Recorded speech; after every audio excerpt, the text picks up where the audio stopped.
Welcome back to another edition of Rob Sports Center. As you can see by the title, man, yes, I'm back with another Larry Bird reaction video. Now, this video came from Paul George's podcast. If you guys aren't familiar with Paul George, if you're more of an old school basketball connoisseur and you don't really dibble and dabble in current day basketball, Paul George is a small forward for the Los Angeles Clippers. You know, a lot of basketball players got their own little podcast and stuff going on. So he had a guy on here. I'm not quite sure who this guy is, but he was having some, I guess, some Larry Bird trash talk stories from the past. So we all know that Bird was like the ultimate shit talker. We've heard several legends speak on him being, you know, one of the best trash talkers that they ever encountered for the most part, you know what I mean? So I'm always excited to watch a trash talking story, you know, a Larry Bird story about his trash talking. But before we get into this video, man, do me a big favor, man, smash that thumbs up button. Also, if you're new to the channel, make sure you subscribe. When you subscribe, make sure my post notifications are turned on, and where you get all my uploads because they come in every day. Let's get into the video. Here in Boston, you play alongside the Bird, Larry. What was the most memorable stories with Larry that you can tell us about? Because we all know how notorious of a shit talker he was. Yeah, that was it. I mean, how much shit he talked, right? Because I thought when I first... And by the way, for some of you guys who might not know, Paul George at one point played for, he was drafted by the Indiana Pacers. Obviously, Bird wasn't coaching, but I was just saying he was on, I know Bird still has ties to Indiana because I've heard other younger players that was on the same team with him speak about seeing him in practice. Got there, and having grown up on the West Coast and always pulled against the Celtics when they were playing against the Lakers, you know, during the Showtime days, I was like, man, they letting this white boy who can't jump, who's not... I already knew it. I'm telling you, the reason Bird does not get the credit that he deserves is because he's white. That's it. Nobody can give you anything else other than that. You see what I'm saying? Like you say, everybody who look, they say, man, he's not athletic. He's not fast. He's everybody, they hit him with those intangibles, and that's why they like to say, oh, he's overrated because he didn't match those criteria. But when you look at what this man has done, body of work. I said it in the last video. Now let me restate that once again. Three NBA championships. If I'm not mistaken, correct me if I'm wrong in the comments. He was the MVP on all three of those. 3 consecutive NBA season MVPs. If I'm wrong, correct me. But I know he got a lot of those. So how can an overrated player get those credentials playing against some of the Hall of Famers that he played against? Like, it blows my mind. But it all comes back to race. That's it. That's the only reason why I feel he does not get that credit. Killed him like that. He ain't that damn good until I got there. Yeah. And I remember one of the first practices, he told me and Reggie Lewis, he said, I want to play you guys 1-on-2. Right? And so, like, come on, man. That's like the ultimate level of disrespect. I get the ball first. So me and Reggie look at each other and be like, yeah, all right, man, whatever. So the next thing you know, it's 6-0. Yeah. Right? We ain't even touched the ball yet. He gets his first 6 shots. Yeah. So when it got to be 6-0, we go into 7. We like, because it would be like one of us would guard him and the other one would be ready to try to get the rebound. So we like, fuck that, we double teamed him. He finally missed. We got the ball. Then we just kind of played keep away from him. We ended up coming back and winning 7-6. So then I was like, and that was one of my early experiences with him. I was like, okay, all right, he got a little bit more than what I thought he had. Then when we started playing, he was cooking everybody, but talking shit and telling them about it. And then here's the thing too that some people might overlook, right? The fact that at this point, this dude, he's playing, he comes in and challenges a guy, 2 guys to 1-on-2, and you jump up 6-0. So the underlying factor in that situation is the fact that he was even able to get up to being up 6 against 2 different people. Like it's insane, bro. Like that's crazy. And these ain't no average people. These are NBA players. It'd be different if it was on the high school level, maybe even the collegiate level. But for you to be able to come in and deal with grown men in the NBA like that, and even have the guts to come out and ask for something like that, a 1-on-2, who asked for that? Like, you got to be a different level of crazy up there to believe that I believe strongly that I can beat these 2 NBA players by myself. Kevin McHale was a bad motherfucker too, and he used to talk a lot of shit. So they would, and I'll share this quick story. We were playing Utah, and back then you score on a play, you just keep running it again until they stop it. So I would have to hit Reggie, go through, set a cross screen for Larry, and Karl Malone was guarding Larry. Larry was killing him.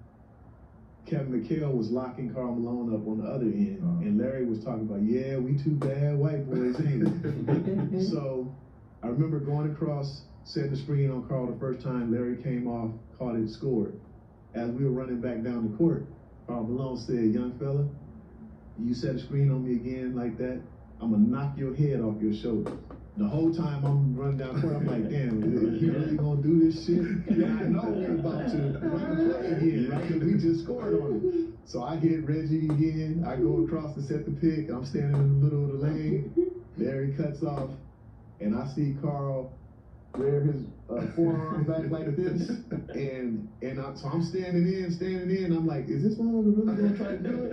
And then he came through, and at the last second, I jumped out the way, and I was like, damn, he really? Yeah. And he was gonna take it out on me because Larry was busting his ass, and Kevin McHale was locking his ass up.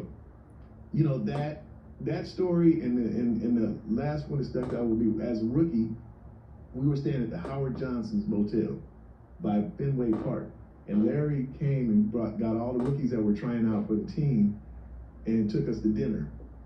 And so we're sitting at dinner, we can't believe, like, Larry Bird is actually taking us out. And we said, hey, where is it that we can go out down here in Boston tonight?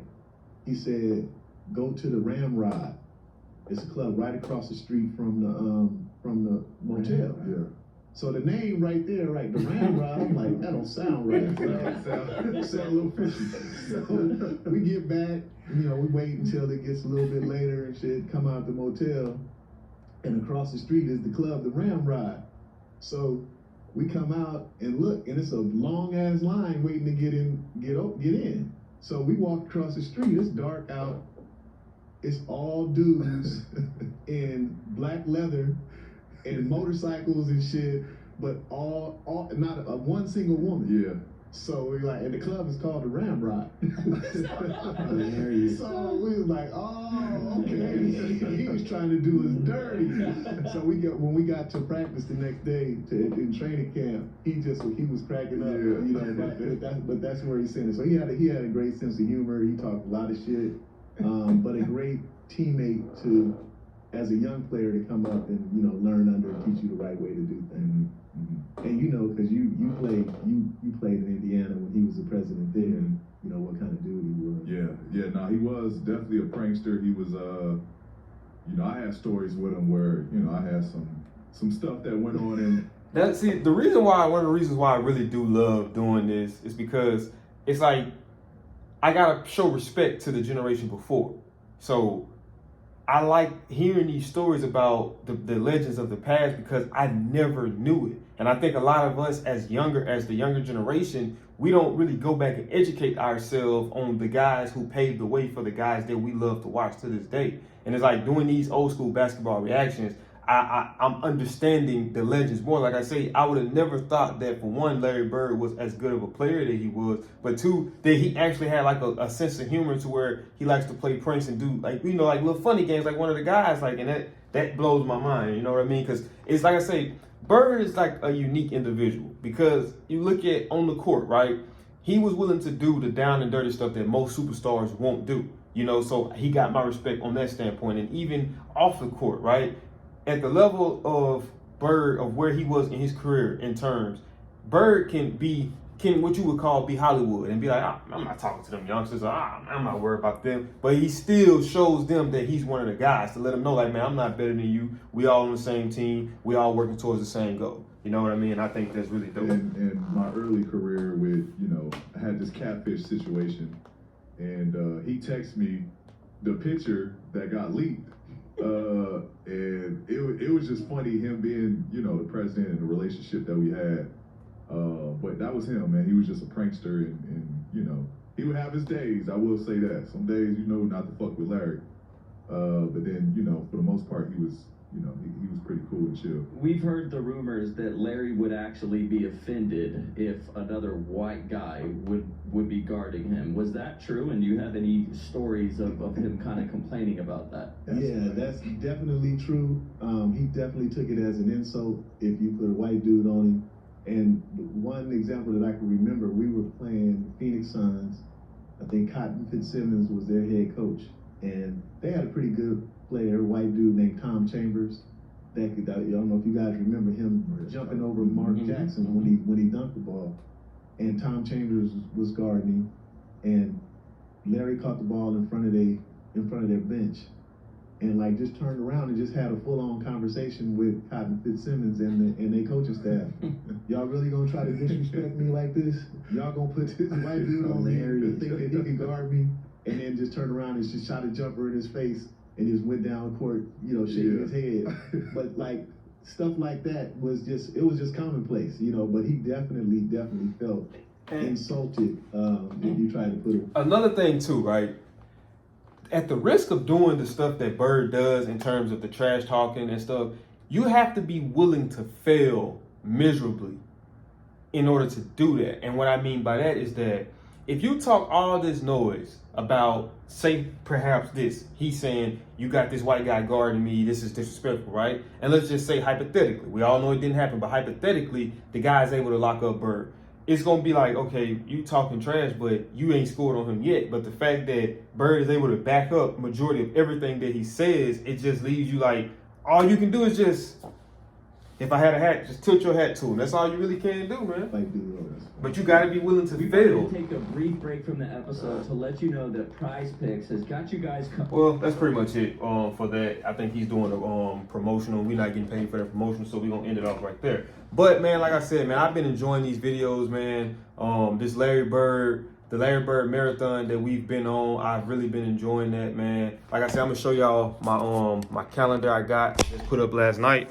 So in the back right there, you can see that it's Larry Bird's month. So these are all the days that I double uploaded, and these are all the days that I have left for the rest of this month, man. So I've been banging these videos out. If you guys been enjoying these videos, man, please interact with me in the comments, because I like to interact with you guys. I like to hear you guys' story. I like for you guys to educate me on all things Bird, you know, so I look forward to that. And like I said, man, if you are a real Bird fan, in that comment section below, comment Team Bird. But before we get out of here, though, you know I got to do my last thing. You know what I mean? If you're new to the channel, or if you on my channel and you haven't already, subscribe. Once you subscribe, make sure my notifications are turned on. That way you get all of my post notifications whenever I upload. Because just like I always say, the Drizzy Drake, the GOAT say, I'm coming back to back, man. And I'll see y'all in the next video.